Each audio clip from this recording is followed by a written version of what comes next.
Привет, дорогие друзья! Вы любите книги? Если да, не переключайтесь, потому что сегодня мы отправимся в один из книжных Буэнос-Айреса.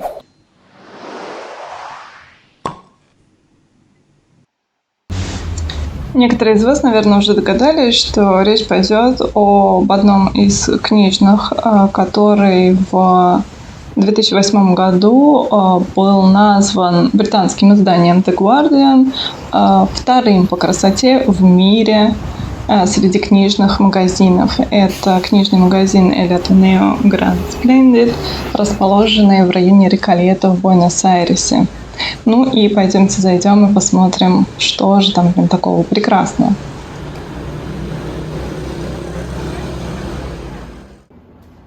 Но книжный здесь существовал не всегда, а ранее это было здание театра.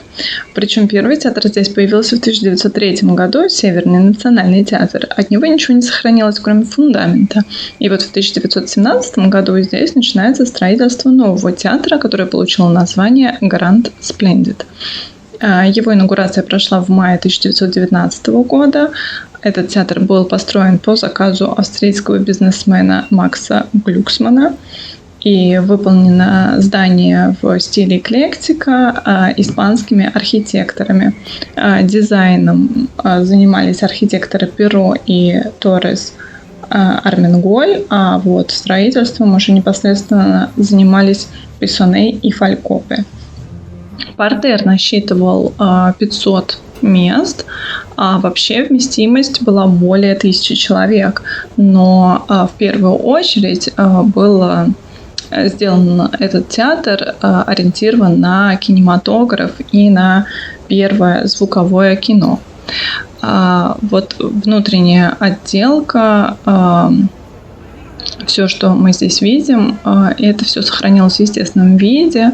Вот этот купол – это работа итальянского художника. Все сохранено и посвящается здесь все окончанию Первой мировой войны.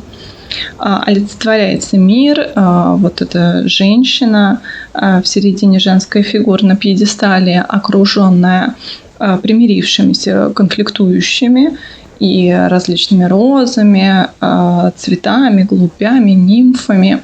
Это все олицетворение наступившего мира. Облака остаются как напоминание о закончившейся грозе войны. Как я уже говорила, книжный здесь открылся только в 2000 году, и реконструкцией бывшего театра занимался архитектор Фернандо Мансони. Он сохранил как внутреннее, так и внешнее убранство в изначальном виде, и были здесь произведены только небольшие модификации, то есть были убраны сиденья портера, чтобы можно было расположить книжные полки, а вот все остальное сохранилось. Сохранился купол, сохранилось освещение, балконы, все в изначальном виде. Была еще добавлена лестница, которая ведет вниз. Мы ее посмотрим попозже. Сцена, естественно, тоже осталась в изначальном виде с занавесом, вот с тем, который и был. Также лестницы, про освещение я вам уже говорила. Вот это вот все оригинальное тех времен. Да?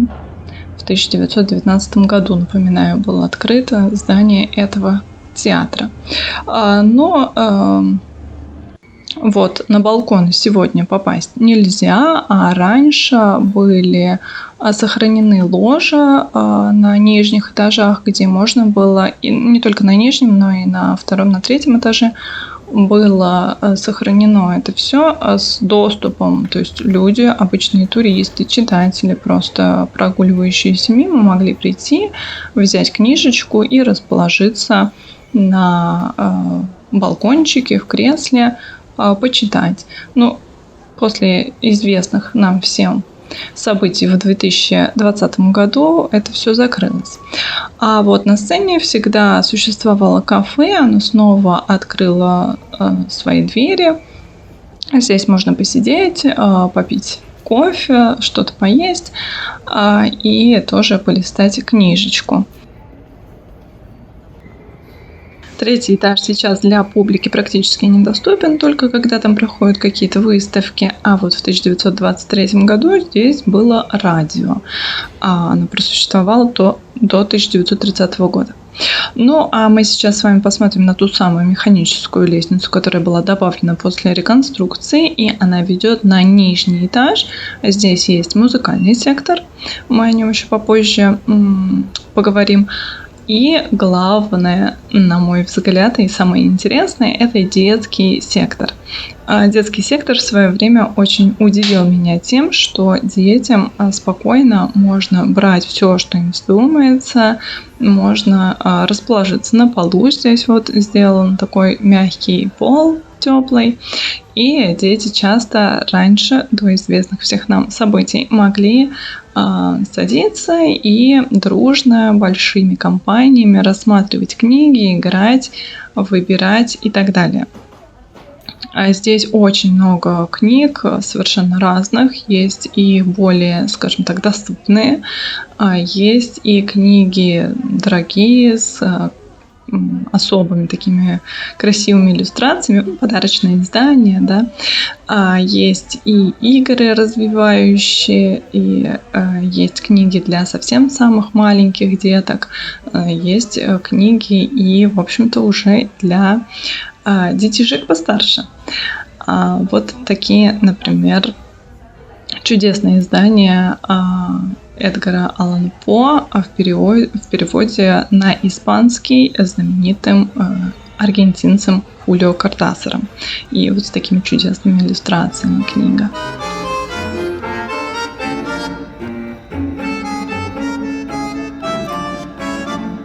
В музыкальном отделе представлены CD, DVD и виниловые пластинки известных музыкантов танго, аргентинцев и не только, а также вот аргентинский фольклор, например, Хосе Лоральде. Но также здесь есть представители и мировых различных направлений музыки.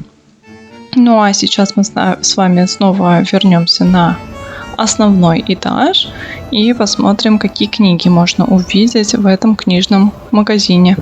Как вы понимаете, как и во многих книжных, в этом книжном разбиты книги по секторам. И, как вы понимаете, сейчас на ваших экранах сектор про мировую историю. Ну, а сейчас мы смотрим на книги латиноамериканцев. В частности, это аргентинская литература. И в моих руках знаменитая модель для сборки аргентинца Хулио Кортасара.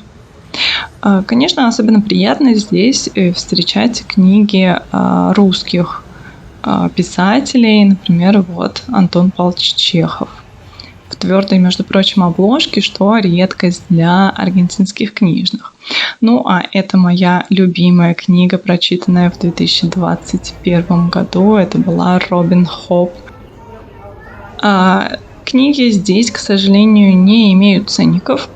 Это, возможно, один из таких минусов, но, тем не менее, все достаточно просто. Можно взять книгу и понравившуюся книгу мы отнесем к сектору, где можно отсканировать по штрих-коду и узнать цену на эту книгу.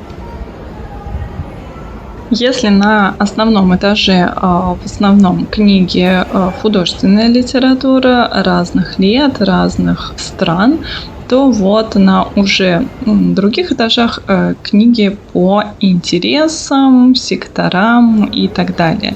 Моим большим удивлением было найти в этот раз книги по вышивке. Ну, я, впрочем, никогда их особо и не искала, но вот в этот раз нашла, даже и особо не пытаясь их найти.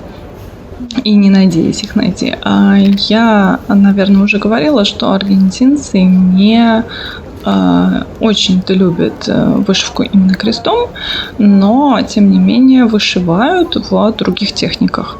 И в основном все книги, которые я увидела, рассказывают о различных техниках, о различных стежках, о различных стилях, мировых и не только. Вот, между прочим, даже мужчины вяжут. Здесь было несколько книг. Вот одну, к сожалению, я не смогла посмотреть. Она была в такой упаковке, я ее не стала открывать. Ну, а вот сейчас у меня в руках книга с стилем, который я достаточно часто встречаю. Его называют часто мексиканским. Вот то, что мы видели до этого, это такие достаточно яркие цвета. И такая она типа глади, но более грубая, что ли. На самом деле здесь очень любят вот именно вот такую вышивку, как мы сейчас видим, и по ней, кстати, есть даже наборы, да, с нанесенным каким-то рисунком. Это обычно яркие цвета мулине. Ну и пока мы смотрим кусочки этой книги, хочу еще немного рассказать про историю этого здания. Здесь записывался даже сам Карлос Гардель, да, отец танго. Ну, а сейчас давайте мы выйдем на улицу и посмотрим на фасад здания.